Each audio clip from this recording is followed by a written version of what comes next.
सारे देवता परेशान हो गए।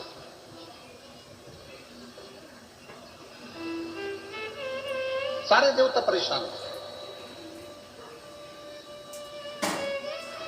और शिव महापुराण की कथा कहती है, जब जब व्यक्ति की जिंदगी में दुख आता है, तकलीफ आती है, कष्ट आता है, बहुत ज्यादा उसके जीवन में जब संघर्ष चालू होता है और यदि वो एक बार भी देवादिदेव महादेव के मंदिर में जाना प्रारंभ कर देता है तो उसके कष्ट मिटना अपने आप प्रारंभ हो जाते हैं, उसके दुख मिटना प्रारंभ। कल तेलेतिया में आए थे और उसके पत्र हमारे पास में है। जिन जिन ने दतिया में कथा सुनी थी, किसी के यहाँ 15 साल में संतान हुई, किसी के 18 साल बाद नौकरी लगी, पत्र हैं हमारे पास में, पढ़ेंगे, ऐसा नहीं कि नहीं पढ़ेंगे। जिनने दतिया में पवित्र प्रांगण में बैठकर कथा को 3 दिन की भले करने के लिए आए हैं, पर विश्वास के साथ कहते हैं जिसने भी इस 3 दिन की कथा को दिल से सुन लिया, उसका अगला पत्र व्यासपीठ पर जरूर आएगा और वो पत्र हम व्यासपीठ पर मिलेगा। बस विश्वास के साथ सुनिए, भरोसे के साथ सुनिए। अवंती का खंड स्कंद पुराण वर्णन कर रहा है। कनक दानव पृथ्वी को खोद देता है।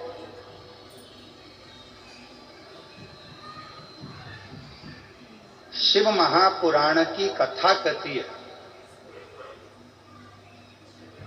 बैठे बैठे किसी किसी माताओं की, किसी किसी मेरे जीजियों की, किसी किसी मेरे जीजाओं की, बेटों की, बेटियों की आदत रहती है कि वो बैठे बैठे कोई भी तो अपने नखून के पास में जो खाल निकलती रहेगी उसी को खरोचते रहेंगे। किसी किसी की आदत रहती है पैर में अगर कोई खाल निकल रही है तो उसी को निचोड़ते रहेंगे, निकालते रहेंगे, खोदते रहेंगे। चाय ले लिया?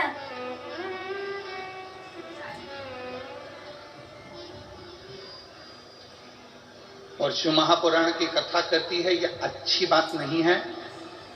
पृथ्वी पर बैठे हो, आसन पर बैठे हो या घर में किसी भी स्थान पर बैठे हो, उस समय पर ना तो पृथ्वी को खरोदो और ना अपने शरीर की उंगली हो, हाथ हो, शरीर का कोई अंग हो, उसको खरोदना नहीं चाहिए।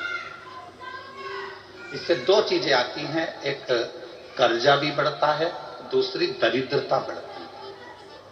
कोई व्यक्ति दुकान पर बैठे बैठे दिन भर अपने हाथ को, उंगलियों को खरोदता रहे, नाखून ही तोड़ता रहे, हाथों से नाखून चबाता रहे, या कोई ना कोई ऐसा काम करता रहे कि पैर के खाल को ही दिन भर नोचता रहे, या अपने पैर से दिन भर बैठा बैठा वो जमीन को रगड़ता रहे, या अपने पांव से, नाखून से पृथ्वी को खरोदता रहे, तो ये तकलीफ उत्पन्न करती है।